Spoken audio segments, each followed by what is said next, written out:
been a major figure in international policy for the United States and in education at the Belfer Center, where our objective is to teach, train, and do research on subjects related to the applications of science and technology for international affairs. We have scholars, practitioners, students, all working to address the gaps and the opportunities for technology, science, and geopolitics.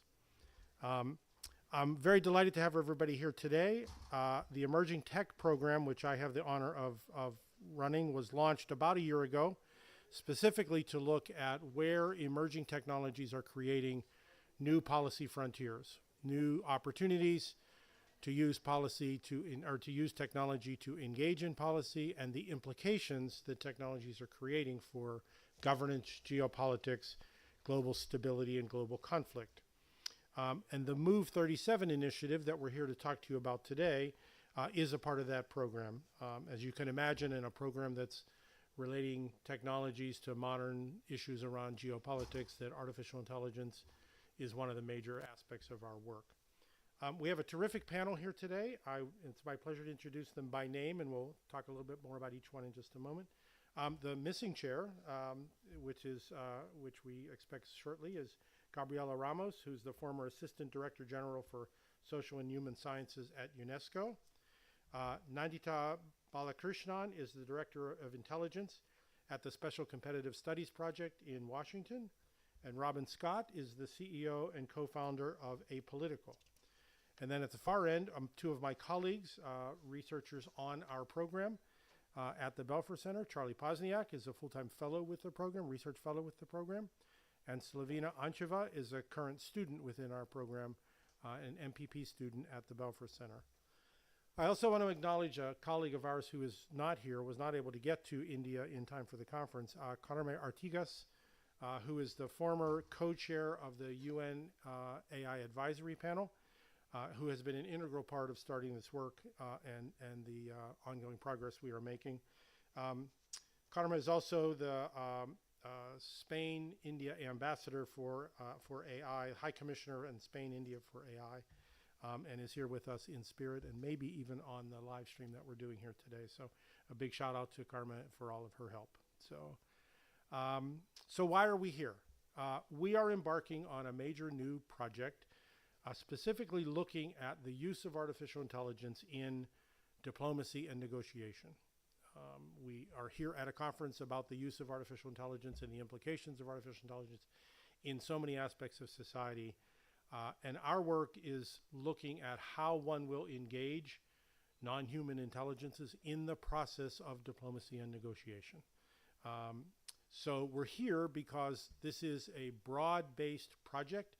It is not something that is solely the purview of a small team in Cambridge where we are located, but something that we are looking for collaborators, partners, and input from the community here and the community around the world as we build what will surely be a place where AI is used, and surely will be a place where we need to be cognizant and careful about how AI will be used in that exercise. So the work we do plays on an increasingly bigger role in shaping the relationships between states and within states. We want to have this conversation about the role for AI specifically because of the global nature and the integrated way that AI will play. And more specifically, how will we use artificial intelligence tools to augment humans in what is at its core a fundamentally human process of negotiation and diplomacy? Diplomatic negotiations are very high stakes. They are very different, as you will hear from our team, very different than classic one-on-one win-lose negotiations or win-win negotiations. They are very much more complex than that, and that means they require both a unique human touch and a unique application of how artificial intelligence might be used in that process. But it's also an area where an enormous amount of potential exists to tackle resource constraints, to find better outcomes, and to use artificial intelligence to enable a more stable and prosperous world, and one for which the follow-up to negotiations can be a subject for the tools and applications of modern technology. How we go about that is crucial, and how we talk about it from the beginning is crucial. There are already a number of tools emerging in this space, but it's our belief that a more rigorous approach is needed, and you'll hear some of that in just a moment. So what are we going to do? Our team is going to do a brief overview of the way we are thinking about this problem. And after that, we're going to have this amazing panel that we will engage in a conversation about views from others who are involved in negotiation and or diplomacy writ large, and their views on how technology can be used well, or be used not so well, and what the implications of that will be. So with that, let me turn it over to Charlie and Slavina to talk about the project itself. I think Slavina's up first.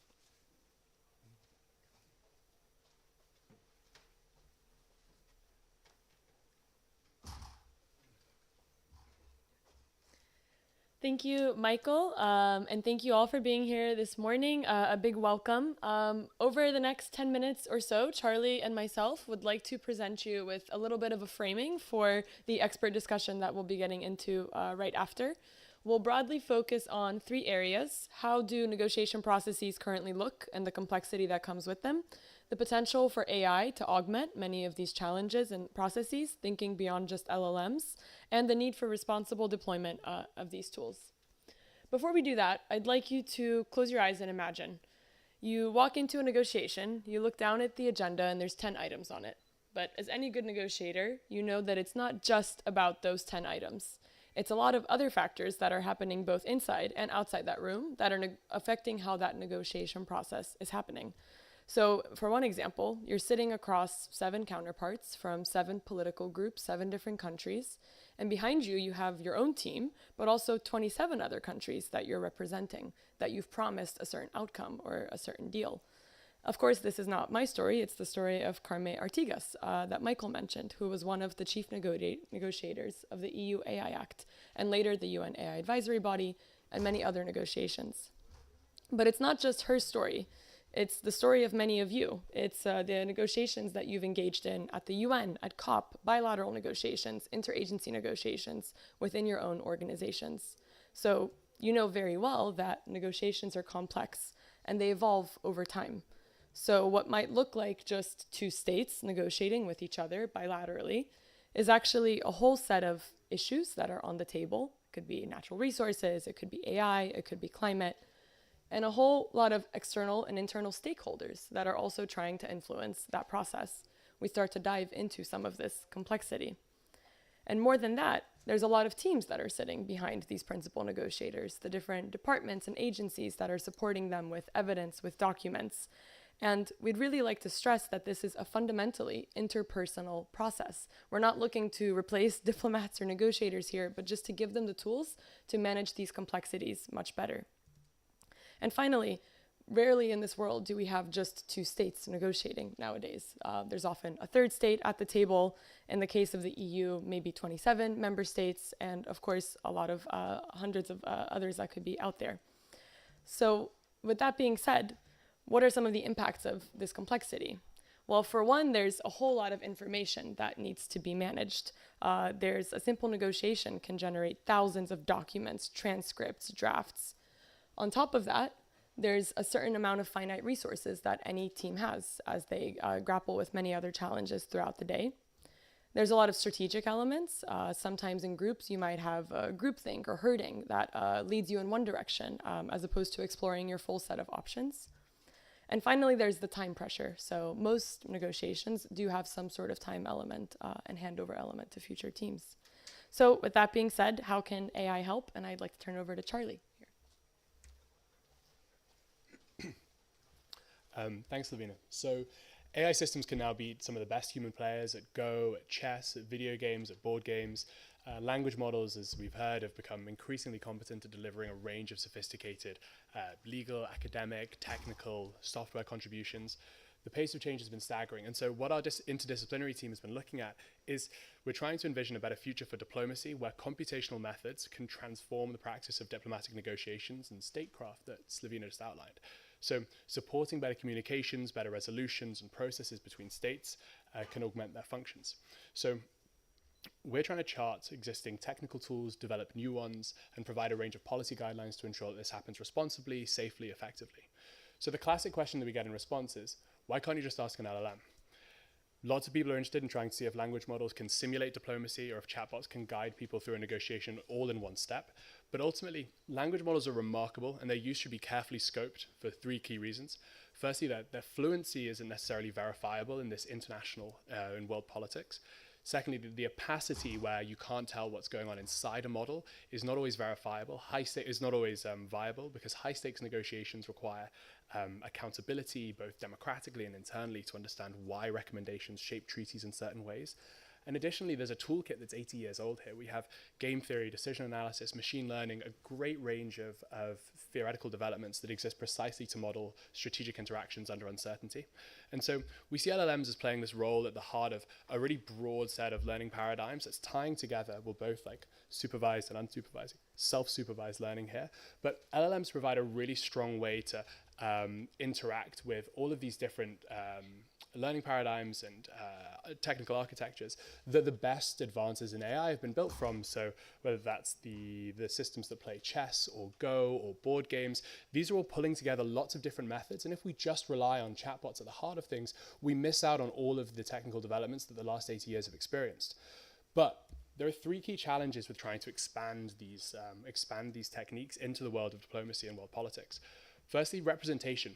As Savina was touching on, the game that's being played here isn't a board game. These are things that these interactions are fundamentally changeable over time. The institutions that constrain the actions of states can be made and unmade over the course of a negotiation. Inference, like these are environments where there's real strategic misrepresentation, where people are lying or deceiving or trying to shape outcomes for their own advantages in ways that the current methods aren't quite well suited to handle. And finally, there's as we're touching on, there's this sense of specifying success. How can you bring together all of the different counterparts and come up with a relatively coherent set of preferences and priorities over the course of a really massive negotiation? So these are three challenges that we're trying to embark on. And one of the ways that we're approaching this is by breaking down the tasks of diplomacy and the tasks of negotiation for AI applications. So just broadly, one of the ways we've looked at this is saying that there are some foundational tasks of research, analysis, strategizing, and execution that build this evidence base with research, that analysis processes the information that you've managed to gather. Strategizing relies on using the analysis and the research to come up with a map from your preferences to your outcomes. And then finally, in the room, executing a negotiation, you've got to be able to dynamically adapt and adjust over time. And this isn't a linear process, but a reentrant cyclical sense of you have all of these things as they change, feeding up through this like knowledge base. And so you need this really strong computational infrastructure to be able to even begin to apply some of the really exciting and fascinating AI and ML methods we're touching on. So with this, we see a future where research can be done with autonomous research agents, and you can have source validations and get immediately generated counterpart biographies, analysis of gaps and preferences and evidence bases, strategy sandboxes, red team training, and trying to simulate how both the public might respond or how different parties might respond, and then in real time having transcription and translation services that AI and ML methods are doing a really phenomenal job at. All of these things we think will play a role in this multi-model, multi-method world of computational support for diplomacy negotiations. And so this is just a sense of how we've tried to break down this problem and get a grasp on the existing and future technical developments. Finally, we want to end on these three commitments that are central to a lot of the stuff that we're talking about. One, human authority has to remain central. We can't have any objection of responsibility over decisions of war and peace. We have to make sure that the tools themselves are modular and transparent so that you can see what's happening at each stage of the process and which parts of which computational systems are supporting analysis. And then finally, making sure that augmentation is appropriately scoped for the team, the institution, and the setting that it's in. So with that, I'd like to hand over to Michael in the panel, our director of the program, and what I hope will be a wonderful discussion on some of these issues. Thanks so much. Great. Thanks, Charlie. Thanks, Lavina. So just as everybody's sort of getting settled in, so we have a plan for a project. We have a vision of how one has a set of signposts and goalposts in what is essentially the ability to augment with intelligence, human intelligence and participation. So there are lots of technical elements of that. We'll be developing tools. We're looking at evaluation methodologies, et cetera, et cetera, et cetera. There's the whole technical side.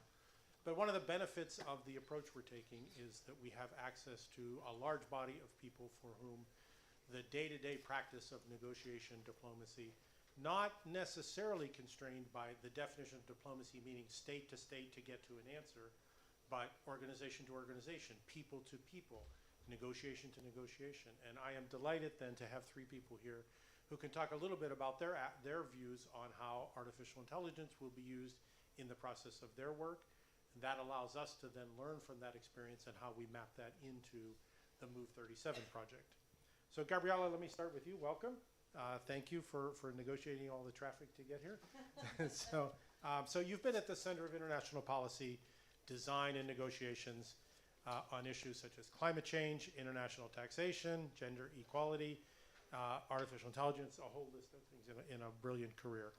You've done this through key roles at UNESCO, but also at the G20 and G7 and at the OECD. We're delighted to have you here. And let me ask you just to sort of start the discussion, if you would, to just talk a little bit about what it's like to sit in the driver's seat as a mediator, trying to bridge sides, and how you would think about AI capability augmenting you in that process. Well, thank you so much for inviting me. Is it working? For inviting me to this early morning. And I find this topic fascinating because when you are a diplomat and when you have negotiated many standards or agreements, you don't think about this taxonomy. You never think about the taxonomy. You just think that you need to get it at some day and that you need to find consensus and that you need to find where the problems will be. And therefore, it's very interesting that you asked me something to structure better how we do things. And I'm going to refer to the negotiation of the recommendation on the ethics of artificial intelligence because that was a very difficult one. 193 countries negotiating during COVID. And actually, it was very helpful to have a Zoom where I could see where all the countries were positioning themselves, which actually helped a lot. But the interesting thing is that it was about artificial intelligence, so we were negotiating, and we have to map out where countries were. And it was very interesting to see that some of the usual suspects that are always blocking the effectiveness of international instruments were aligning with countries that are very supportive of those, but that didn't want to see UNESCO playing a role in this field. So I have Russia and I have UK in the same position. That helped me because I called the UK and say, are you happy to be in the same position? And then they just say, hold on 1 second. But the interesting thing is it's a very heavy document. It's very, very, because there are so many cultures, we had to almost define step by step. And the interesting thing is that when thinking how can AI help us organize better, at the moment, it did not provide with so many inputs. It was 2021. But UNESCO has this idea of being super inclusive. We developed the recommendation with all the regions in the world represented and all the disciplines. But then we put it out to the world and we received 55,000 comments. Therefore, we use AI to integrate them. That was, no. But then when you think about how do you map the positioning of countries, I think that would have been super useful to have more AI. I used to have full teams providing me with briefings for the people we were going to talk, because you need to be conducting a lot of, one thing is the negotiation in the room, another thing is all the legwork that you need to be doing, talking to the different actors, knowing where they stand. That would have been amazing, just to have a repository of what is the traditional position of certain countries or certain negotiations, which had to do with the substance, but probably has to do also with the positioning of that country in the international context and how much they abide by the rules and how much they support these things. And then what I find fascinating, but this is always, as my colleagues here said, how you keep the woman in the loop. I love it. Yes, woman in the loop, not human in the loop. Human in the loop. It was a lapsus. It's not lost on me. My panelists here are all helping. It was a lapsus, but I like my lapsus. The whole point is when you are in front of a person and you're trying to convince that person that he's alone, nobody's supporting his position, and therefore he should not continue blocking the negotiation. How would it be that you can have more information about that person? What moves them? How can you offer something that will be important for them? Because this is the kind of things that we do. negotiating? What would you want to have out of it? I know you have your bosses in your shoulder and you need to bring them something to the table, but tell them you're alone, that you're blocking it. And imagine you can have the information about that person, but that's also risky because it deals with privacy and all of those things. But I feel it would be fantastic because this is strategic thinking and using the right words to get the countries to agree that will bring you on some places, and that's a capacity that can be augmented by AI. Thank you very much. Yeah. Is it on? Yeah. Thank you very much for, actually it's a terrific transition because Charlie was talking about the complexity of these negotiations, about how they're not dynamic. I can think of nothing more dynamic than a UNESCO negotiation. Just trying to understand where people's positions are by itself is a complexity. Trying to integrate 20 or 30 of those positions or 190 of those positions, and then trying to find what are the right levers that I might be able to pull. We do this now all the time with people, with you. And the question is, how can modern tools help in that process without removing or absolving responsibility for people? So thank you. So Nandita, you have had an amazing career in academia, the public, the private sector. You've been at Stanford. You've worked in intelligence and advisory, and you've seen all sides of these negotiations, both from the government side, the private sector side, inside and outside. You are currently at the Director of Intelligence at the Special Competitive Studies Project. For those of you who don't know, SCSP is a major effort funded by Eric Schmidt, sponsored by Eric Schmidt after the conclusion of the National Security Commission on Artificial Intelligence in the US, in the way that technology will be used in competition for economics, national security, et cetera. So it's a big, broad role. Every day you are negotiating. Every day in your life you have negotiating. So can I just ask you to talk a little bit about your view, both from an SCSP point of view, but also from your career, about how you would see this evolving? Absolutely, and thank you so much for having me, and good morning, everyone. So my career, as you mentioned, has sort of spanned 3 distinct sectors, and they kind of came at different times: academia, public sector, and private sector. Now, there was a time, I would say, that all 3 of these groups would have, the particular ways they would have leveraged technology would have, obviously, its variations, but the access and adoption of it were much more similar. This is just fundamentally not true of AI. The public sector has been more in the passenger seat, if not the back seat, especially over the last decade. And so what was really interesting to me is I started in academia, then went to the public sector, came out of the private sector, and I saw that dip in my access to AI. Now, I have been in intelligence, and one important thing about intelligence, and maybe a misconception of it, is that it is primarily used for military, feeding information for military applications. It's not true. We are just as vital to diplomatic efforts, because every opportunity you're looking for that something bad could happen, you're just as much looking at what are the opportunities for something positive to happen. How can you open the negotiating space? So we're looking at everything from both sides of that perspective. As an analyst, I can say personally, it was very valuable to have the rigorous training I had to do things very, very manually, so learning how to write an assessment without the access to AI. But now that I'm on the back end of it, I can tell you every day I ask myself, if I had had access to these tools as an analyst, how could I have worked much faster and much smarter? Because at the end of the day, and this is something that Gabriela was mentioning, there's a lot of data out there, but a human analyst is never going to be able to manually process most of that by themselves. The story I always like to tell is, the very first time I wrote this intelligence piece, I was so proud of it. I thought the argumentation was great. The data I'd used was great. I showed it to a mentor, and they said, "This is awesome, but you didn't consider this one piece of data from 10 years ago that completely negates your argument." And here's the thing. It's not that I didn't do good work. It's just that there was no way I was going to know that that piece of information exists. Now imagine a tool that can help you not only identify that that data exists, but learn how to synthesize it. Now, obviously, as Charlie and Slovina mentioned, human in the loop is always going to be important because you want these assessments to have a human level at the end of it, but there is a way to move better and smarter. And this is something that SCSP is really advocating for in sort of 3 distinct ways. So first, at a very meta level, we make the argument that AI has fundamentally changed the threat landscape and the scope for global competition. It is now sort of the foundational way we need to think about geopolitics, especially as this technology is rapidly evolving. So you really cannot divorce AI and AI adoption when you're trying to understand geopolitics and foreign policy. Number two, in order to have an ability to make assessments about this emerging technology, to understand geopolitics, you have to have a public sector that is actually leveraging these tools to the best of their ability. Now, there are a lot of ways that AI is being adopted at the public sector, in the public sector. You know, you're obviously thinking about again, military applications of drones, but you need to have your day-to-day workflows integrating this technology. And this is something that we are really focusing on, especially about how to build up AI literacy within the public sector. Not just at the military level, but within the intelligence community, within the State Department, and even between like commerce, OPM, all the any federal sector employee at some point needs to be moving smarter and faster with AI.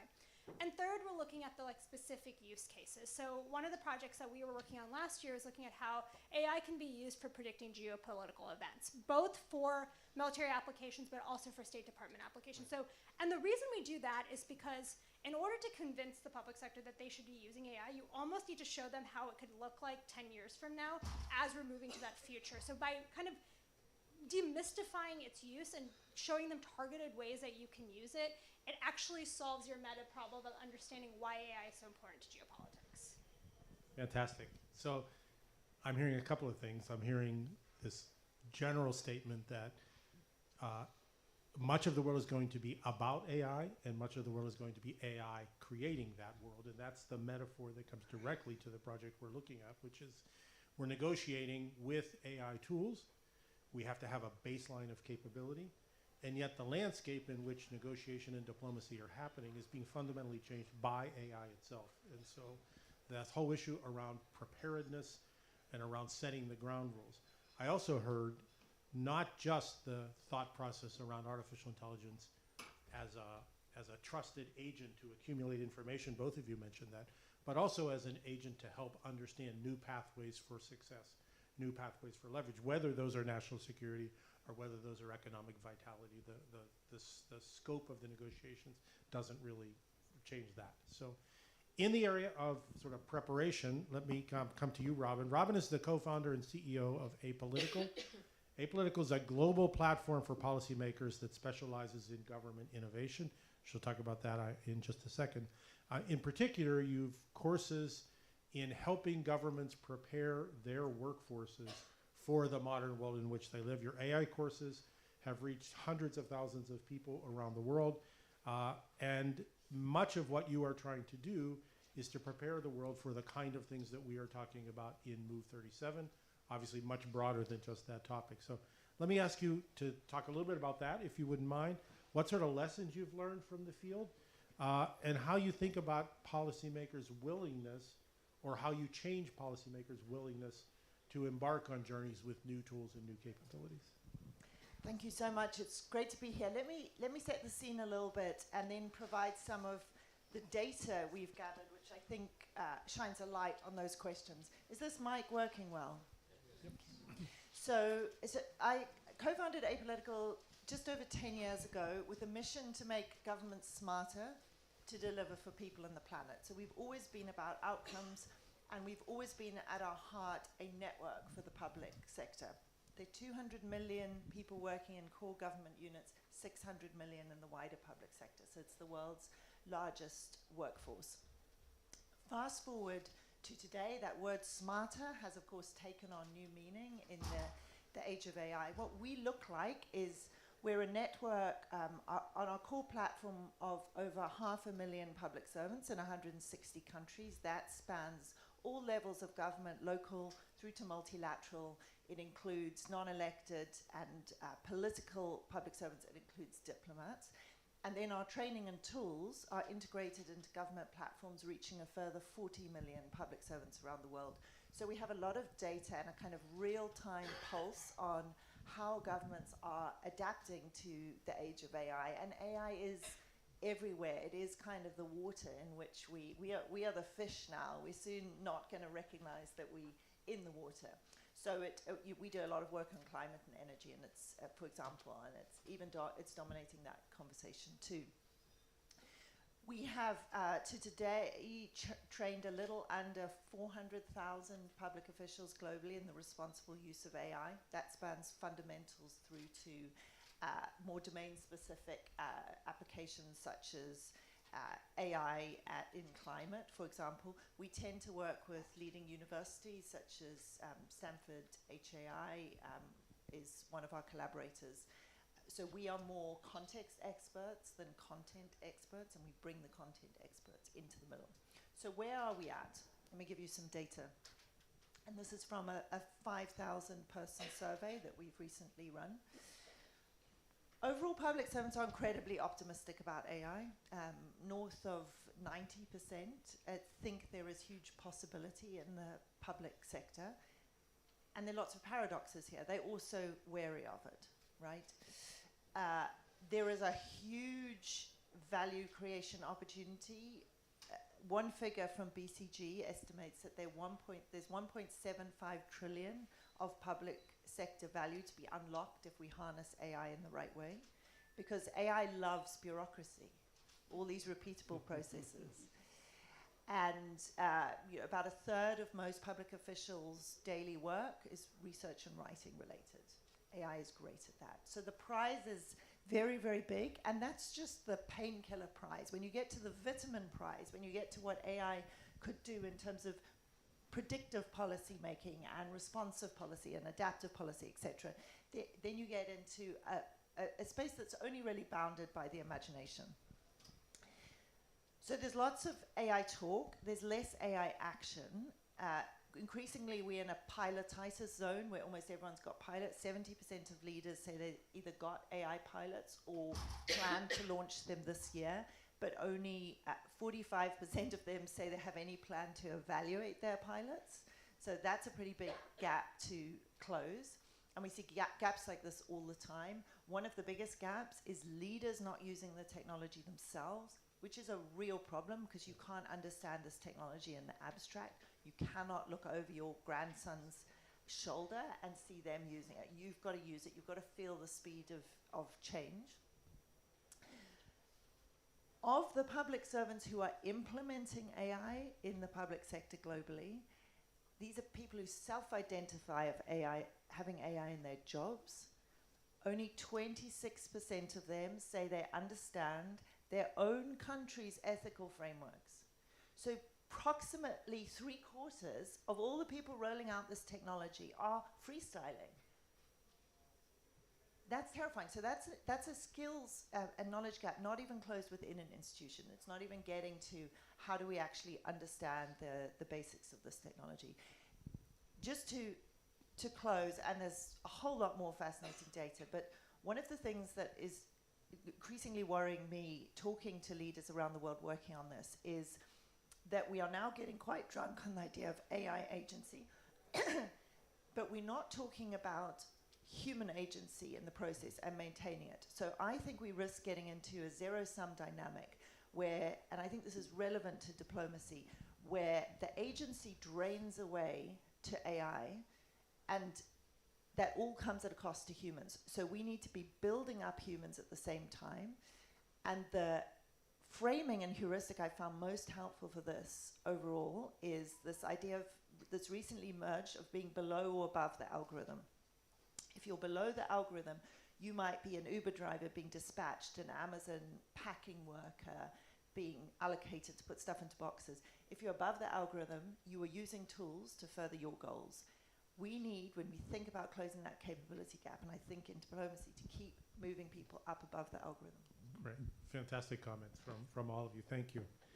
I'm going to ask Charlie and Slovenia just a couple of quick comments to make comments on the project, because then I'm going to come back to the three of you, and I'll prompt you with the question now, which is, what would you want to be comfortable with knowing about the tools and the capabilities that you will be asked to use or be offered to use? So, Slovenia, can you just follow on Robin's comments? One of the benefits we have of doing this program at the Belfer Center and the Kennedy School is a large set of people who have done this for a living. This is what diplomats and negotiators have done. Can you talk a little bit about how we engage that group and what we're trying to get from that?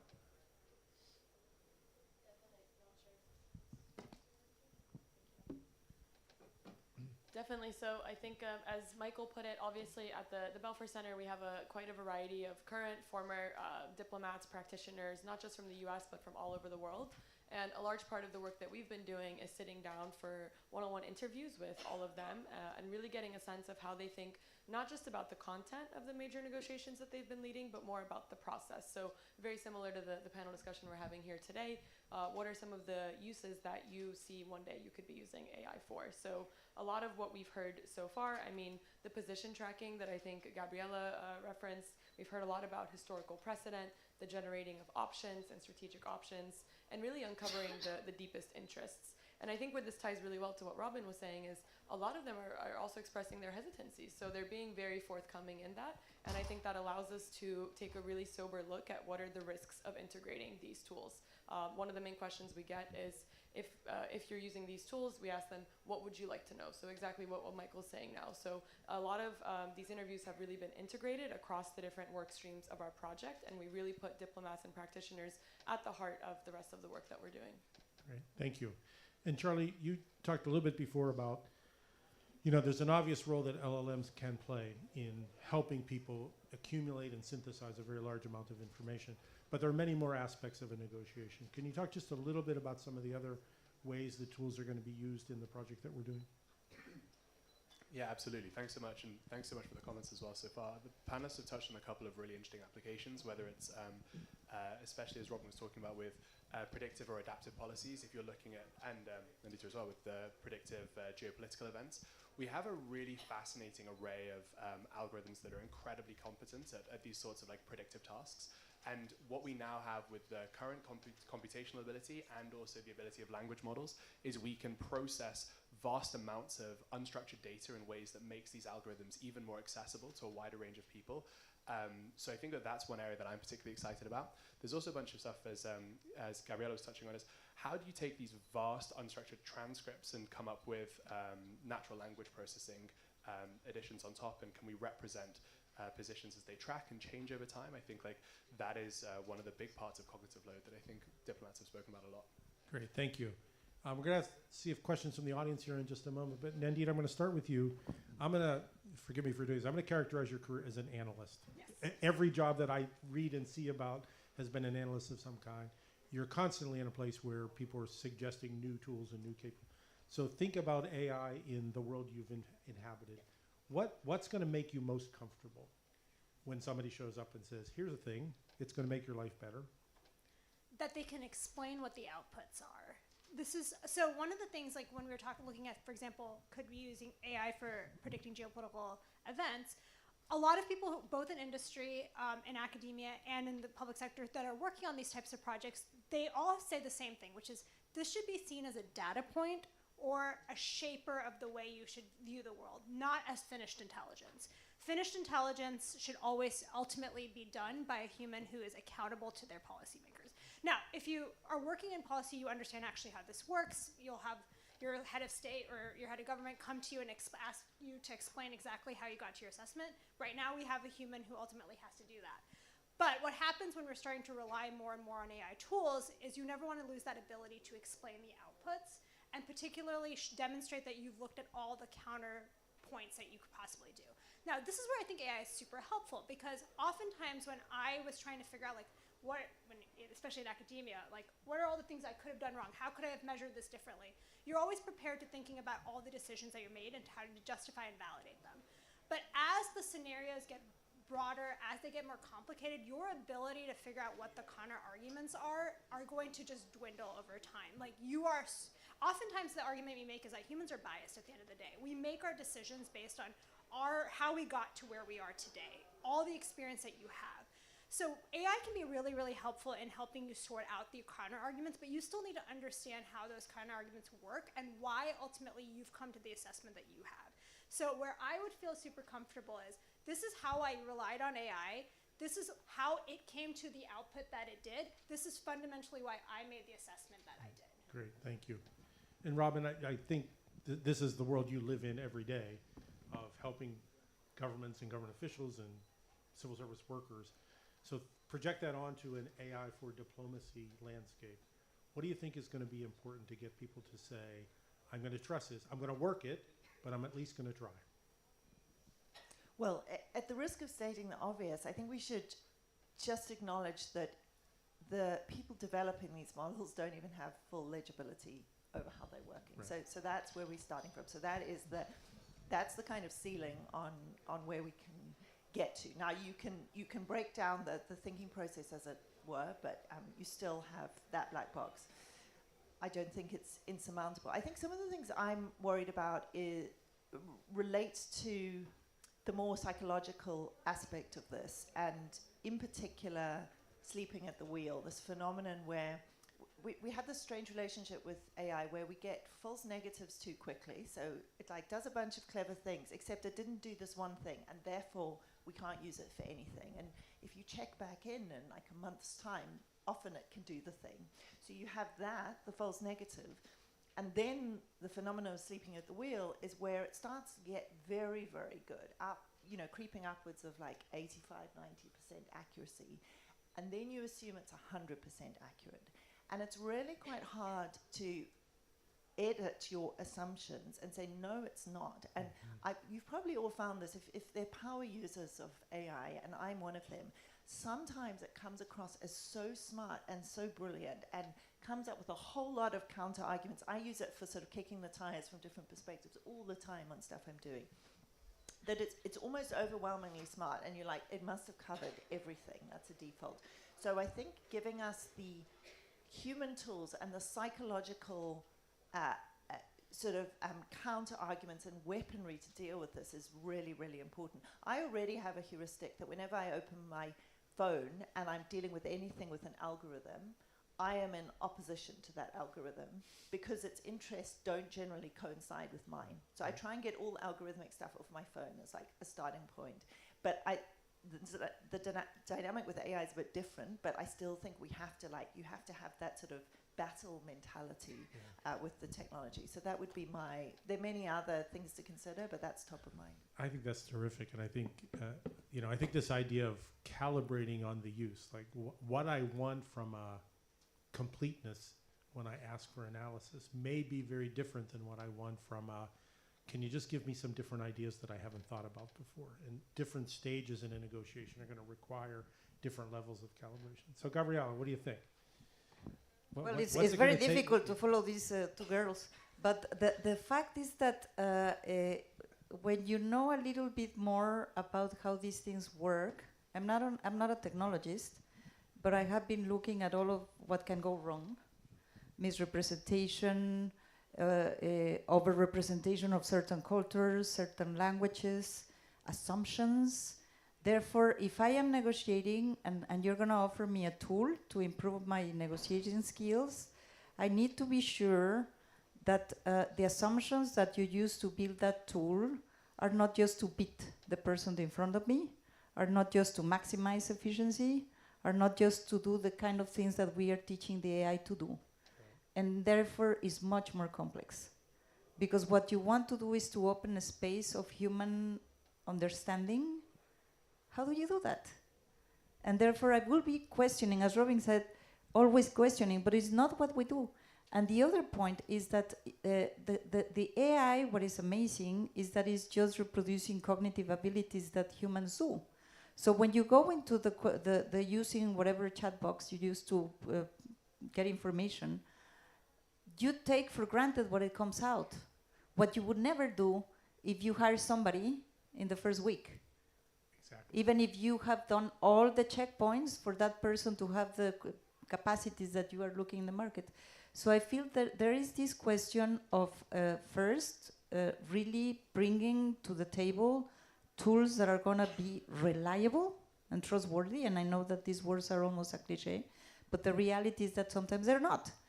And the other point is that you can become very lazy. And how do you avoid just to grab the thing and say, that's perfect? How do you keep that space for ourselves to take the decisions and be not only in the driver's seat, but actually to think of AI as a supporter cast? And if we get the Oscar, it's us and not the AI. That's fantastic. I have this mental picture in my mind for those of you who've done negotiations in any kind. The first thing you do is you grab a bunch of your team in a room and you say, let's talk about strategy and what are we going to do? And you know, Bob in the corner says, here's an option, and you realize Bob had a bad night last night, so maybe you discount what Bob says. So what happens when the AI says, here's a thing? I don't just trust it, a priori. I have to apply a human judgment to what I'm hearing. So terrific points. Okay, we have time for a question or two, and I see one. Just say who you are, where you're from, and a quick question. Thanks so much, Michael. We have microphones? Thank you. Thanks so much. I'm Sam Dawes. I'm a Senior Advisor to the Oxford University AI Governance Initiative and Director of Multilateral AI. But my background is in diplomacy, working for Kofi Annan when he was Secretary General, and then for the Foreign Office and Cabinet Office. So I wish we'd had AI tools back then. So really, I was really inspired. It's such a timely, rich panel, so thank you all for that. Something that Gabriella said around culture, I think is so important. And I'm thinking about the positives and the risks with applying AI in this space. How can we ensure that the diverse cultural inputs of different societies are embedded in the data sets and the models which inform negotiations? So is that something that UNESCO is working on in the long term and connects to the tools we use? And the second question is around the flip side. If AI is to be a useful neutral mediator in disputes or an assistant to a mediator, a human mediator, then what do we do about data poisoning and prompt injection and those kinds of risks? Thank you. Probably very fast, more on, not on the question, the question of culture. Culture is expressed by language. And therefore, the more we can try to represent those languages in the models we use, I think the best we will be prepared to understand it.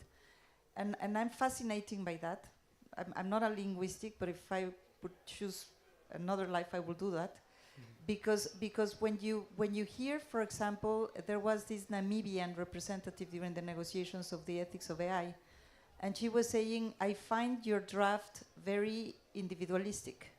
It's always about the human. It's always about the outcomes for people, improving their welfare, no? And at the end, what I'm thinking about is the Ubuntu philosophy, which is I am because you are, and we are because it's nature, and we are interlinked. And therefore, how do you capture these when the models that we are developing are maximizing individual welfare? And so the only answer I have is try to be representative, and I think this is nothing new. We have seen how much these tools can discriminate if you are just built in one language or with the representation of certain characteristics of people or countries. But really to be sure that you are capturing the richness that comes through language and opening up the sources, and that's the other point, the sources. This is one thing that I would always ask. The answer you're giving me is based on what sources? And that will might help, but these are checkpoints that we always need to be testing on the ground. I think you also, if I just raise one other thing, I think you raised one other really important point, which is, there's a whole spectrum of things here. There is negotiation because we have a set of interested parties to get to a common good understanding. We also have very adversarial negotiations. So adversarial negotiations open up this whole possibility of data poisoning, of training set differentiation, et cetera. So it's a very complex world. I really appreciate you bringing it up. We have time for one more question, I think. Let's go right here. So, can somebody tell me, are we counting down to 0 or are we counting down to 5? Are we okay to keep going to 0 here? Okay, good. We're going to go to 0 no matter what. So Good morning. Please. Good Yes. morning. Namaste. My name is Devika Rao. I meet 300 to 600 people per day, and I work around different languages. So basically, I'm an Indian classical dance teacher. Okay. So, Uh-huh. so I have a data. I have a human connection.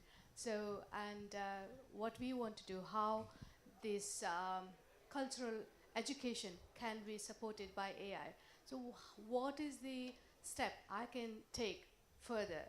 Presently, I'm actually working on a framework, cultural framework, which is India and UK POCC 2025-2030.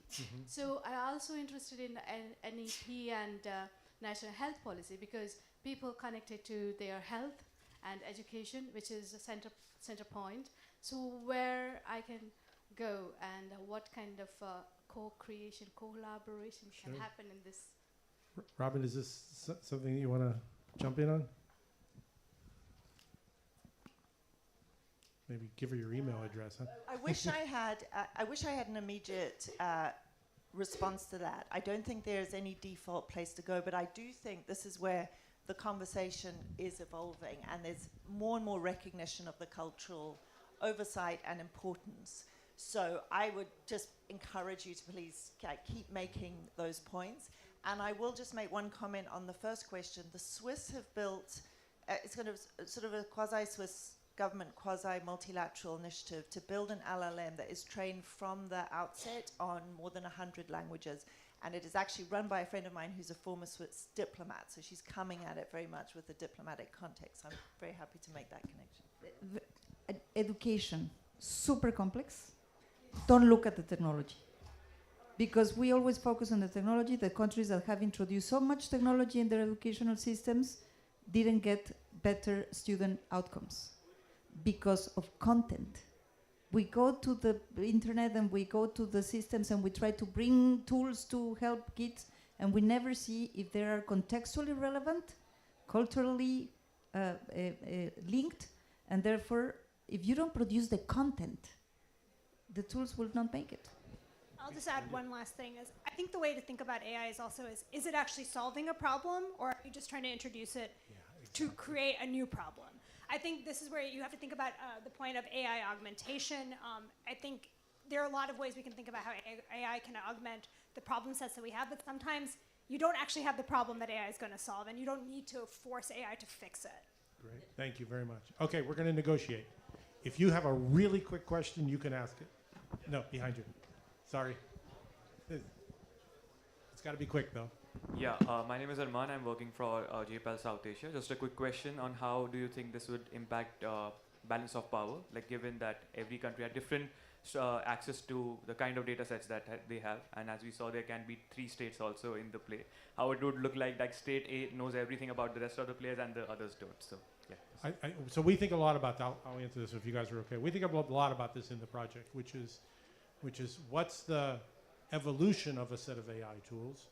It's like everything else that we are here at this conference, which is where will tools provide competitive leverage? Where are the kind of tools in the world we live in, ones that should be dispersed actively and offensively, not defensively, in a world where some of the negotiation is about getting everybody to a positive and some of the negotiation is adversarial. So I think it is a huge element of how it will change power structures, not just because it's a thing we think about from a negotiation and diplomacy, but because a general AI tool. So, okay, with that, we are just about out of time. I want to thank this amazing panel, Gabriela, Nandita, and Robin. I want to thank my colleagues, Slavina and Charlie, and I want to thank all of you. We are at the beginning of a long process. When you work at a place like I do at the Belfer, you think about projects that have beginnings, middles, and ends, and you think about projects that can grow into something really, really important. So any of you who have interest in what we're doing, please let us know if you feel like you have questions that we ought to be asking, or you have answers to questions we have asked. We would love to hear from you as we begin to build what we think is a really important discipline. So thank you, and thank you to the sponsors and hosts. I appreciate everybody joining us. Thank you.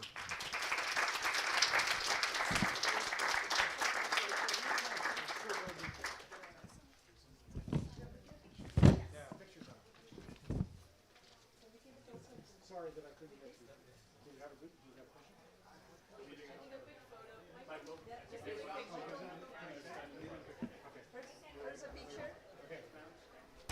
Ladies and gentlemen, please exit the room from your left side. Thank you.